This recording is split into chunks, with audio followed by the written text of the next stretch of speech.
Hong Kong is 92% ethnically Chinese, but stroll through the central business district on any given Sunday and you wouldn't know it. Thousands upon thousands of domestic helpers socialize on cardboard scattered across parks, walkways, and sidewalks on their one and only day off. 55% are from the Philippines, and virtually all women. A similar dynamic, but for men, plays out on the high seas. Filipinos make up 1.4% of the world's population, but roughly 30% of the world's shipping crew. Take a cruise, for instance, and there's a very good chance you'll have a Filipino maid, cook, or server.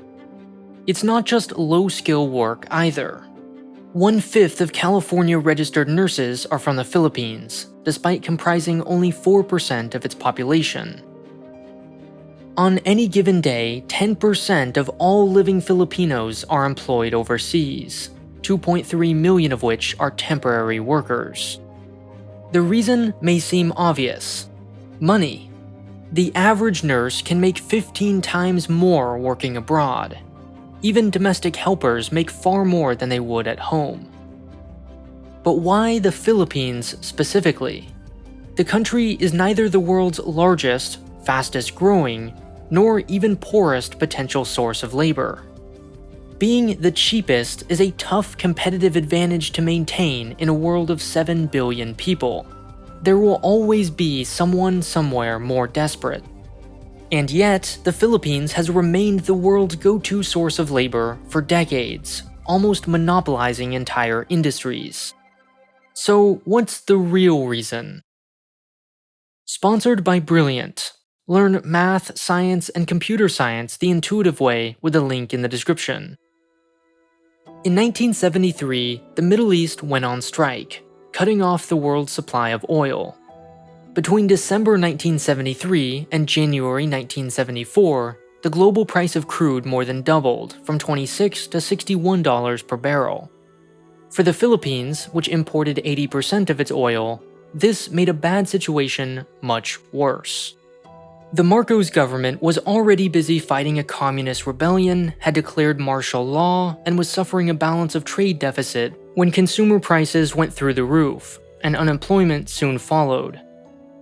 But the rise in oil prices had a second unintended consequence: the fundamental transformation of the global shipping industry.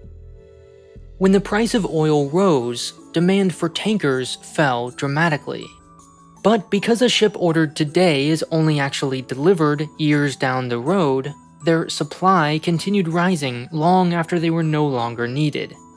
As you can see, demand per tanker fell for roughly the next 10 years.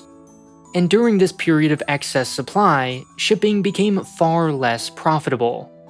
To cut costs, companies increasingly began registering their ships in flag of convenience countries like Panama and Liberia, where they could bypass national labor laws. Unions negotiated jobs for Japanese, Norwegian, and Greek captains, but the bottom ranks were suddenly open to the world. And who better to fill them than the masses of recently unemployed Filipinos?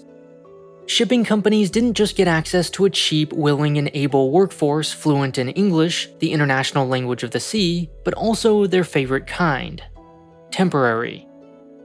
Migrant workers are a capitalist vision of globalization, perpetuating national borders when convenient, bypassing them when not. By importing labor from abroad, you profit from wage differentials between countries, but don't have to worry about anti-immigrant backlash. You can hire them as soon as you have a job to be done, and fire them just as fast when it's over, with none of the annoying paperwork. Virtually all the power in this relationship lies with the employer, some of which even take away the passports of their workers. Until March of last year, for instance, domestic helpers in Saudi Arabia needed their employer's permission to leave the country.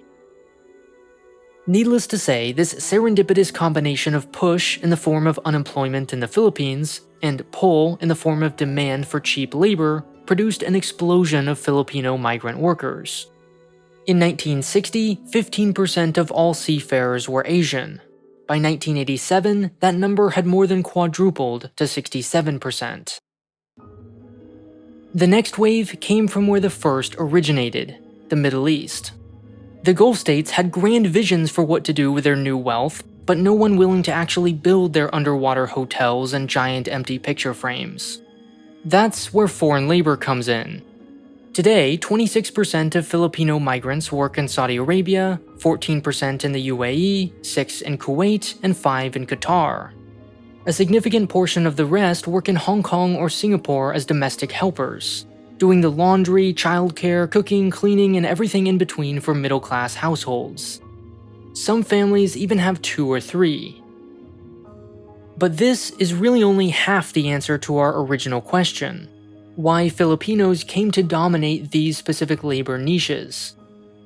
50 years ago, the reason was basically coincidence, timing more than anything. But even if the Philippines was the cheapest source of labor in 1970, it hasn't remained that way for 5 consecutive decades. What began as a temporary response to a unique set of circumstances, in other words, soon became a deliberate strategy. The money workers send home, called remittances, has grown from a nice side gig to a pillar on which the entire national economy depends, representing 10% of the country's GDP. At $35 billion a year, remittances could be considered the Philippines' second largest export, just behind electronics at $38 billion, 3 times higher than third place machinery, and 13 times larger than fourth place copper. In the words of one former official, without these overseas jobs reducing domestic unemployment, there would be revolution. And so, to sustain this flow of cash, the Philippine government has become an unofficial broker of labor. When the president called herself the CEO of a global Philippine enterprise in 2003, she wasn't kidding. The state functions in many ways like a corporation, one whose core business is selling one particular commodity: labor. Government departments travel to trade shows, negotiate with foreign countries, and sometimes even place labor directly. It even does marketing, producing posters, videos, and ads reinforcing the perception of Filipinos as loyal, hardworking, and docile. Yet, despite all this, quote, the state does not promote overseas employment as a means to sustain economic growth and achieve national development. The government, in other words, is uneasy about its participation in what some have called legal human trafficking. It takes credit for the inflow of remittances, but no responsibility when workers are abused. When they return home, workers are greeted as heroes, not unlike members of the military in America. Sending money home is characterized as an act of nationalism, and each year the president celebrates Migrant Workers' Day. But it's not just the government reinforcing this system. You might think Filipino migrant workers would aggressively fight back against these stereotypes, and some do, but many don't see themselves as being exploited. Despite high rates of abuse, harassment, and harsh working conditions, overseas work is often viewed in a positive light, as an opportunity. An opportunity that's by no means guaranteed. Many see themselves as competing with Indonesians, Pakistanis, and Nepalese. Reinforcing stereotypes, even about oneself, is a powerful way of preserving those limited opportunities. But more than anything else, what reinforces this outflow of labor is economics. Imagine that a bundle of cash 10 or 15 times the average local wage fell out of the sky and into every 10th house in your country each and every month. Why would that lucky 10% of the population look for a job? Think about what kind of weird first, second, and third order effects this sudden airdrop of cash would have on the economy. Currency devaluation, inflation, lower real incomes, and greater inequality between families receiving and not receiving remittances. The problem with treating labor as a resource, in other words, is that it leads to the resource curse. What would these families buy with all that money? A new car, an extra room in the house, or even an extra house. Perhaps the most common purchase is a college degree. But this is not quite the escape from poverty and investment in the nation's future that it may appear. Remittances are directly responsible for the education of millions of young Filipinos. but they're also responsible for the lack of local demand for that very education. The end goal of a college degree very often is to immigrate, often as a nurse, to the United States, in what has been called migrate to educate to migrate. First, a mother, father, or both go overseas as domestic helpers or sailors, sending whatever they can home to their children. Those children are often expected to use that money to train as nurses, immigrate to the US, and take their turn sending remittances home. In 2015, more Filipino nurses were employed abroad than passed the nursing board exams at home. Until the practice was banned, nursing students were so desperate to acquire the experience needed to go overseas that many paid hospitals to allow them to work. For the lucky few whose parents sacrificed their labor abroad, who themselves studied for years and years and years acquiring degrees, and who have the incredible luck of entering the labor market at the right moment, this is a powerful pathway to a better life for their families back home. But think about what's really happening here. Individuals are expected to work overseas just to pay for an education for the chance of leaving, giving them the privilege of supporting their families. The state may take credit for this system, but for their families, these individual moms, dads, uncles, and aunts are fulfilling the role of the state, providing basic things like food and education. And because it relies on an immense amount of hard work, sacrifice, and luck, this is not a sustainable, equitable process. It can't really be scaled or systematized, and it relies on an increasingly tenuous assumption that their labor and skills are appreciated and welcome abroad.